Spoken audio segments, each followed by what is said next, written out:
بسم اللہ الرحمن الرحیم، السلام علیکم۔ میں ہوں سیبی کاظمی، آپ دیکھ رہے ہیں فیس بک اور یوٹیوب۔ 24 دسمبر منگل کا یہ آخری تیسرا ویلاگ آپ کے سامنے۔ اہم خبریں پہلے رکھتے ہیں۔ عمران خان کا مذاکراتی ٹیم کو دو ٹوک جواب، جو حکومتی آفر آئی وہ مسترد ہوئی۔ سول نافرمانی کی تحریک اور اس کے ساتھ علی مین گنڈا پور کے ساتھ کیا معاملہ ہوا۔ 4 اہم نام بھی عمران خان نے ترجمان اپنے مقرر کیے۔ مریم نواز اپنے چاچو کی طرح گاڑیاں بدل کر 4 گھنٹے GHQ آرمی ہاؤس میں ملاقاتیں، اور اس کے بعد کیا معاملات ہوئے۔ فوجی عدالتوں میں سویلین کے جو ٹرائل کا معاملہ، دفتر خارجہ نے بین الاقوامی دباؤ کا جواب کیا دیا۔ احسن اقبال بھی ٹرمپ کے امیدواروں کو عزت دے رہے ہیں، اور اس وقت عمران ریاض کے بارے میں کچھ تشویشناک خبریں بھی ہیں، اس کی تفصیل میں بات کرتا ہوں جو میرے پاس ریسرچ اکٹھی ہوئی ہے اب تک۔ 48 گھنٹوں میں انٹرنیٹ صارفین، سوشل میڈیا ٹائیگرز کے لیے خوشخبری بھی آ سکتی ہے آج۔ اور جماعت اسلامی نے محسن نقوی کی پروگرس کو مسترد کیا، اور ہندوستان نے چیمپئنز ٹرافی کے لیے محسن نقوی کو بازو کی تصویر بھیج دی بنا کے۔ بڑی عجیب و غریب معاملہ۔ تفصیل سے ان تمام خبروں کی بات کروں تو آج سب سے پہلے عمران خان سے جو مذاکراتی ٹیم تھی، اس سے 2 ٹوک عمران خان نے جواب دیا اور حکومت کی آفر مسترد کر دی کہ سول نافرمانی کی تحریک چلے گی ہر صورت میں۔ مطالبات اگر نہ مانے گے، بیرسٹر گور نے جو عمران خان سے ملاقات کے بعد بات کر رہا تھا، اور لیکن اس میں جو سب سے اہم بات تھی علی مین گنڈا پور کے متعلق جو ملاقات کی خبریں کہ انکار ہوا، اس میں محسن نقوی کے ساتھ گلے ملنے والا معاملہ۔ میں نے شاید پچھلے آپ کو ویلاگ میں بتایا تھا، یہ خان کو پسند نہیں آیا تھا۔ عمران خان نے اس وقت بھی کہا تھا کہ اگر ایسا معاملہ، میں نے شیخ وقاص سے انٹرویو میں بھی پوچھا تھا کہ آپ یہ جفیاں نہیں ڈالنی چاہیے تھی۔ محسن نقوی سے پہلے مطالبہ کرنا چاہیے تھا کہ ہمارے کارکنوں کو وہ قاتل ہے، اور ملاقات سے پہلے جوڈیشل کمیشن بنانے کا ایک مطالبہ، کیونکہ یہ ہنستے مسکراتے تصاویر جو ہیں یہ خان کو بڑی بری لگی، عوام کو بری لگی، قوم کو بری لگی۔ اسٹیبلشمنٹ کی تو اس وقت پوری کوشش ہے تحریک انصاف کی قیادت پر شدید دباؤ کہ آپ عمران خان کو راضی کریں اور ایک مشروط معاہدہ بنوا لیں۔ 8-10 دفعہ یہ خان کی محنت کر چکے ہیں، اس سے پہلے بھی سنجانی کا معاملہ ہو یا ڈیچو کا معاملہ ہو، آپ کو یاد ہوگا جلسے کا، یا 24 نومبر کی کال ہو، فارن ریمیٹنس کا معاملہ ہو، سول نافرمانی کی تحریک ہو۔ یہ بار بار یہی مطالبات ہے کہ خان ایسی کال نہ دے۔ پہلے بھی خان نے جب بھی کال دی، اس کے بعد انہوں نے سختیاں بڑھائیں، لیکن اس کا کوئی اثر نہیں ہوا۔ اب یہ لیڈرشپ پر دباؤ بڑھا کے انہیں قائل کرنے کی کوشش کرتے ہیں کہ کسی طرح آپ سول نافرمانی اور فارن ریمیٹنس کی جو کال ہے اور انٹرنیشنل اداروں میں مت جائیں۔ یہ بڑا اہم معاملہ ہے۔ ان کی بدقسمتی یہ ہے کہ اوورسیز پاکستانی ان کے کنٹرول میں نہیں ہے، وہی ملاقاتیں بھی کر رہے ہیں، فارن ریمیٹنس کا معاملہ بھی انہی کا ہے۔ وہ خان کی کال کے انتظار میں بیٹھے ہوئے کہ ایک دفعہ عمران خان کی طرف سے اشارہ ہو اور یہ فارن ریمیٹنس روک دی جائے، جس سے بات کریں وہ یہی کہہ رہا ہے۔ اب لیڈرشپ کے بار بار منت ترلا تھا، عمران خان نے کہا ٹھیک ہے آپ مذاکرات کریں، لیکن شرائط وہی ہیں 2۔ اور عمران خان نے بتایا بھی کہ مذاکرات کا کوئی نتیجہ نہیں نکلے گا، یہ جب تک انڈر ٹرائل سیاسی قیدیوں کی رہائی اور جوڈیشل کمیشن 9 مئی اور 26 نومبر کا جب تک نہیں بنتا، مذاکرات چل ہی نہیں سکتے۔ عمران خان نے کہہ رہا جا کے انہیں سمجھاؤ، بار بار یہ سمجھاؤ، میرے پاس مت آؤ، انہیں بتاؤ کہ اندرونی اور بیرونی سرمایہ کاری رک رہی ہے، قانون کی حکمرانی کے بغیر تم لوگ کچھ نہیں کر سکتے۔ پاکستانی یہاں سے سرمایہ کاری نکال کے لے کے جائے۔ آج بھی کویت کی پیٹرولیم نے دیکھنا اپنا پورا نظام بوریا بسرا لپیٹ لیا۔ عدلیہ خود سیاسی انجینئرنگ کا اعتراف کر رہی ہے۔ جو آئینی عدالتیں بنی ہیں ان سے نہ صرف پوری دنیا میں بدنامی ہو رہی ہے، سول ملٹری ٹرائل جو کی ہیں انہوں نے، معاشی پابندیاں لگنے جا رہی ہیں، اور جو عمران خان کا ٹویٹر یہ واپس لانا چاہ رہے تھے وہ ادھر کا ادھر ہی موجود ہے۔ خان نے اسی پر انہیں جواب دیا کہ خان اپنے شہداء کو نہیں بھولے گا، جو کارکنوں کے ساتھ ظلم ہوا اس پر انصاف کی جنگ لڑے گا، چاہے دھمکیاں القادر ٹرسٹ کیس کی دیں، ملٹری ٹرائل کی دیں۔ عمران خان سے اپنے جوتے کی نوک پہ بھی نہیں رکھتا۔ علامہ راجہ ناصر عباس کے ذریعے خان نے یہ پیغام انہیں بھجوا دیا ہے کہ میں تو شہادت سے نہیں ڈرتا، آپ مجھے جیلوں کی دھمکیاں بھجواتے ہو۔ اور یہ یاد رکھیں کہ عمران خان جانتا ہے کہ ان کی نفسیاتی حالت کیا ہے، یہ پوکر گیم کھیل رہے ہیں۔ میں آپ کو بتاتا ہوں، لیکن خان بہت بڑا کھلاڑی ہے ان سے۔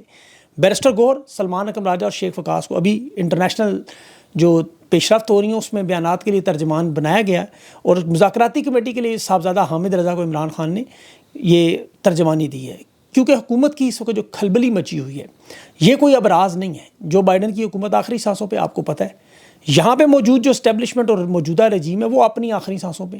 20 جنوری کے بعد ہر دن بونس ہوگا، یہ یاد رکھیں۔ یہ اب نفسیاتی داؤ کیا کھیل رہے ہیں، کیونکہ اعصاب کی لڑائی شروع ہوگی۔ اب یہ دکھانا صرف یہ ہم مضبوط ہیں، امریکہ، یورپ، برطانیہ کی قراردادوں سے، 26 نومبر کی تفتیش سے، ان تمام پارلیمنٹ کے جو ہمارے اوپر دباؤ ہے، کوئی فرق نہیں پڑتا۔ ہم نظام بھی چلائیں گے، عدالتیں بھی چلائیں گے، صحافیوں کو بھی اٹھائیں گے، ہر بولنے والی آواز بھی خاموش کریں گے، اور سب اچھائی کی رپورٹ بھی دیں گے۔ ابھی جو دفتر خارجہ کی طرف سے امریکہ، برطانیہ اور فوجی عدالتوں پہ سویلین سزاؤں پر رد عمل آیا، دفتر خارجہ نے کہا جی اندرونی معاملہ ہے ہمارا، بیرونی مداخلت کی ضرورت نہیں، اور مسترد کیا۔ میزائل پروگرام پر بھی کہا جی امریکی پابندیاں ناانصافی پہ ہیں، اور پاکستان کے فیصلے پاکستان کی قوم کرے گی۔ بھئی قوم نے تو 8 فروری کو فیصلہ کر دیا ہے، اب امریکہ برطانیہ اسی فیصلے کو تو منوانا چاہتے ہیں. اب یہاں پہ بیرسٹر شہزاد صاحب کی ایک خبر آپ دیکھیں, پوری خبر نہیں تھی, میں آپ کو پوری اس کی تفصیل بھی تھوڑی سی دیتا ہوں, تحقیق میں نے کی ہے. ان پر جو دباؤ ہے امریکہ برطانیہ یورپی یونین کا, انہیں لگتا ہے کہ آئینی عدالتیں ہم جو ہے وہ 6 مہینے رکھیں جولائی تک, اور یہ سویلین کا ٹرائل اس سے کال عدم کروا دیں. ایک تو ان کے ذہن میں یہ معاملہ ہے. یہ رائے باقاعدہ طور پر پیش کی گئی ہے, اب تسلیم کرنی ہے یعنی یہ دوسرا معاملہ ہے, کیونکہ دفتر خارجہ کا بیان آیا ہے سرکاری سطح پر, لیکن ملٹری ٹرائل کال عدم ہوں گے یا نہیں یہ آپ نے دیکھنا ہوگا کہ ان کے اعصاب کتنے مضبوط ہیں. کیونکہ اس وقت جو میں نے آپ کو بتایا نا پوکر کا کھیل جاری ہے, جس میں سیاسی لڑائی ہو یا اعصاب کی جنگ ہو, ذہنی دباؤ ہو, اور اس میں جیتنے کے لیے کارڈز نہیں آپ کو چاہیے ہوتے, آپ کو اپنے حریف کی ذہنیت کا پتہ ہو, جذبات اس میں چھپانے ہوتے ہیں, چہرے کے تاثرات کنٹرول کرنے ہوتے ہیں. آپ کے پاس اچھے کارڈز بھی آ جائیں تو آپ کو پریشان دکھائی دینا شروع کرتے ہیں, آپ ہارنے کا دکھاوا کرتے ہیں, حریف کی کمزوریوں کا فائدہ اٹھاتے ہیں, جذبات کا فائدہ اٹھاتے ہیں, زیادہ زیادہ وقت لیتے ہیں. اور اس میں بعض اوقات وہ شرط آپ دیکھیں, کیونکہ مائنڈ گیم ہے, نفسیاتی کھیل ہے, دباؤ ڈالنے کے لیے ٹیبل پر آپ دیکھیں وہ زیادہ پیسے بھی پھینک دیتے ہیں, جارحانہ کھیلتے ہیں دوسرے کھلاڑیوں کو ذہنی دباؤ میں لانے کی. تو یہ ٹیکنیک استعمال ہو رہی ہے, اسے آپ کو سمجھنا ہوگا. حریف کی حکمت عملی کو سمجھنے کی کوشش, حکومت یہ کوشش کر رہی ہے اور کہ وہ خان کی حکمت عملی سمجھ جائیں, لیکن ان کی بدقسمتی یہ ہے کہ ٹیبل پر خان ہے ایک کھلاڑی, اور دوسرے وہ جو اس حکومت کے جو مائی باپ ہیں ان کے بھی مائی باپ ہیں جنہوں نے کھیل ایجاد کیا ہے, اور یہ تو پڑھے لکھے نہیں ہیں, سیکھنے کی کوشش نہیں کرتے, اپنی انا اور ضد میں پھنسے ہوئے. مریم نواز کو بھیج دیا آرمی ہاؤس, جا کے ملاقات کرو, وہ جا کے پھر شہباز شریف کرے, ڈٹے رہو چاچا جی ڈٹے رہو. اب نواز شریف شہباز شریف اس سسٹم کا حصہ بننے پر ہی تیار نہیں تھے. خود نون لیگ کے رہنماؤں کی یہ واشگاف الفاظ میں کہ یہ سارا نظام نواز شریف شہباز شریف اسحاق ڈار نے جو قبول کیا وہ صرف اور صرف مریم نواز کی وجہ سے. وہ 4 گھنٹے جو بیرسٹر شہزاد صاحب نے اس کا ذکر کیا ہے, وہ تفصیل تھوڑی سی اس کی اور بھی مجھے ملی ہے کہ شہباز شریف سے ملاقات ہوئی اور انہوں نے یہی کہتے رہے کہ یہ مشکل گھڑی ہے, ہم انہیں اس ڈٹ جانا ہے, ہم نے اب خان پہ دباؤ بڑھانا ہے, تحریک انصاف پہ مزید ظلم و ستم کرنا ہے, اور جو پیپلز پارٹی ہمارے اوپر دباؤ بڑھا رہی ہے انہیں وزارتیں دے دیں گے تاکہ وہ ہمارے ساتھ مل جائیں. اور جس طرح بنگلہ دیش میں شیخ حسینہ نے کیا, ہم نے وہ معاملہ چلانا ہے. لیکن یہ سمجھ نہیں پا رہے بنگلہ دیش کے حالات. اب دیکھیں, نہ انہیں ماضی میں جو دباؤ سے نکلے اس کی سمجھ آ رہی ہے, نہ انہیں انٹرنیشنل حالات کی سمجھ آ رہی ہے. انہیں یہ بھی نہیں پتہ لگ رہا پاکستان کی قوم کیا چاہتی ہے اور کہاں کھڑی ہے. یہ امریکہ کی تاریخ میں پہلی مرتبہ امریکہ پاکستان کی عوام کے ساتھ کھڑا ہے ان کی مدد کے لیے. یہ کبھی ایسا نہیں ہوا. امریکہ نے ہمیشہ مدد کی ڈکٹیٹرز کی, آئین توڑنے والوں کی, ناجائز حکومتوں کی. یہ پہلی دفعہ وہاں بھی تبدیلی آئی ہے. جنرل ایوب خان کو امریکہ کی حمایت میں قریبی اتحادی تھا سوویت یونین کے خلاف, وہ آپ دیکھ لیں, پڑھیں جا کے, سینیٹو اور سیٹو جیسے معاہدوں میں فوجی امداد دی گئی. جنرل ضیاء خان کو امریکی صدر رچرڈ نکسن کے ذریعے فوجی امداد ملتی رہی, بنگلہ دیش کی جنگ کے دوران بھی ملتی رہی, حالانکہ انسانی حقوق کی خلاف ورزیاں ہو رہی تھیں. چین کے ساتھ جو خفیہ مذاکرات ہیں اس میں بھی جنرل ضیاء خان مدد کرتا رہا. جنرل ضیاء الحق افغان جنگ میں امریکہ کا اتحادی تھا, فوجی امداد بھی ملتی رہی, CIA پاکستان میں آ کے ان کے مجاہدین کو تربیت بھی دیتی رہی. جنرل مشرف امریکہ کی حمایت میں افغانستان میں کارروائی کے لیے پاکستانی اڈے بھی دیتا رہا, سالانہ اربوں ڈالر کی فوجی امداد بھی لیتا رہا, طیارے ڈرون یہ سارے لیتا رہا. یہ امریکہ کے تمام صدور نے ملٹری ڈکٹیٹرز کی ہمیشہ حمایت کی تاکہ اپنے جغرافیائی اور سیاسی مفادات کا تحفظ کریں. اس سے جمہوری عمل تباہ و برباد ہوا.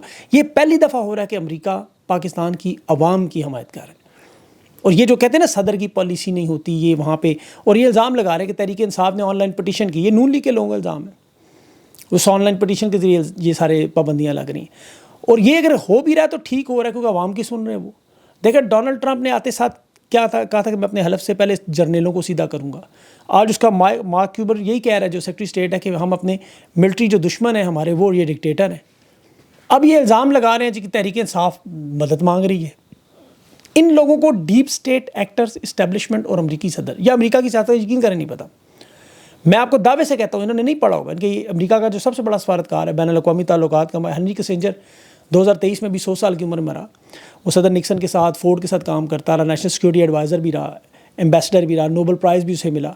اس نے 3 کتابیں لکھی سفارتکاری پہ, امریکہ کی فورن پالیسی پہ, کہ امریکہ کیسے پالیسی بناتا ہے, کس طرح ہر صدر اپنی سوچ, اپنا نظریہ, اپنی ترجیحات, اپنی پالیسیاں لے کے آتا ہے اور وہ دوسرے صدر سے مختلف ہوتی ہیں. امریکہ میں آپ دیکھیں پالیسیوں میں ڈیپ اسٹیٹ ایکٹرز, CIA اور اسٹیبلشمنٹ یہ کردار ادا کرتے ہیں.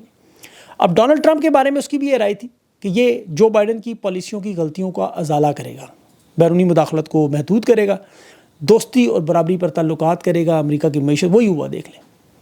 یہ افغان مذاکرات آپ کو یاد ہوں گے, ابھی شمالی کوریا کے ساتھ بھی ڈونلڈ ٹرمپ ملنے چلا گیا تھا. ویتنام کی جنگ سے لے کے افغانستان سے انخلا تک امریکی صدر کی جو ماضی کی پالیسیاں ہیں وہ ڈونلڈ ٹرمپ نے ٹھیک کی ہیں.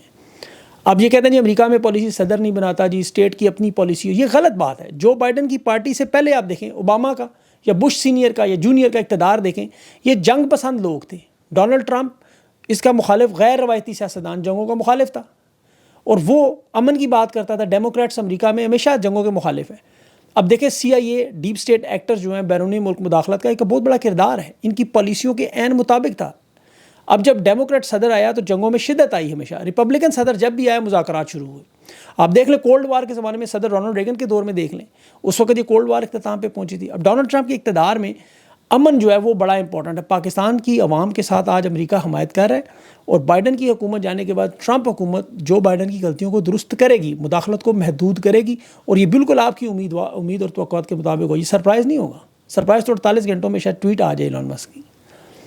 اچھا ابھی سوشل میڈیا پہ خبریں چل رہی ہیں عمران ریاض کے بارے میں کہ وہ پاکستان چھوڑ کے چلے گئے ہیں، خدا نخواستہ قاتلانہ حملہ ان کے استعمال کے اشیاء یہ لوگ اٹھا کے لے گئے. میں نے تھوڑی تحقیق کی ان کے قریبی لوگوں سے جو انتہائی قریبی لوگ ہیں. ایک تو بڑی اچھی بات جو مجھے لگی، رازداری سے کام لیا جا رہا ہے. عمران ریاض کا تحفظ کرتے ہیں، محبت کرتے ہیں. یہ چند گنے چنے لوگوں کے علاوہ کسی کو نہیں پتہ عمران ریاض کیا ہے. ان کے جو سب سے قریبی شخص ہیں ان سے میں نے پوچھا، انہوں نے کہا جی اس موقع پر میں کوئی چیز کنفرم نہیں کرنا چاہتا. حالانکہ میں نے بڑے طریقے سے بات کی. عمران کی زندگی کو براہ راست خطرہ ہے، اس کے لیے دعائیں بھی دی ہیں، کیونکہ ہمارا تو ایمان ہے اللہ پہ. آپ کو پتہ اللہ تعالیٰ اسے محفوظ رکھے گا جیسے پہلے بھی رکھا. اب سوشل میڈیا پہ کچھ یہ اطلاعات بھی چل رہی ہیں کہ وہ مسقط چلے گئے، عمان چلے گئے، وہاں سے برطانیہ چلے جائیں گے. کچھ لوگوں نے کہا پاکستان میں. تو دیکھیں دونوں صورتوں میں اگر وہ مسقط، عمان یا برطانیہ چلا جائے تو اللہ کرے زیادہ بہتر ہے. وہاں کم از کم وہ کھل کے اپنا کام کر سکے گا، اللہ اس کی حفاظت کرے. میرے پاس آخری لوکیشن کی اطلاع تھی، میں اس کا ذکر تو نہیں کروں گا، لیکن میرے خیال میں انہوں نے عمران کو وہاں ٹریس کر لیا تھا. وہ اپنا بڑا خاموشی سے کام کر رہے تھے. KP کی حکومت سے بھی بہت سارے گلے یہاں بنتے ہیں. بہرحال میرے خیال معاملہ ان کے اختیار سے باہر چلا گیا تھا. اب اس وقت پکی فصل میں جو سور چھوڑے گئے ہیں، یہ فصل کے ساتھ ساتھ انسانوں کو بھی نقصان پہنچا رہے ہیں. اسی لیے دیکھیں جب ان کے مالکان سے بار بار درخواست کی جاتی ہے کہ انہیں کنٹرول کریں، لیکن چونکہ جانور ہیں، جانوروں سے جان بچائیں، جان بچانا فرض ہے. اب صدیق جان نے جو ٹویٹ کی کہ عمران ریاض کی جان کے حوالے سے چند دن پہلے کچھ ہوا اور اللہ نے نئی زندگی دی، تو مجھے اس میں کافی وزن نظر آتا ہے. کیونکہ صدیق جان ویسے بھی عمران ریاض کے کافی قریب ہے، روپوشی میں بھی شاید اکٹھے بھی رہے کافی عرصہ کچھ.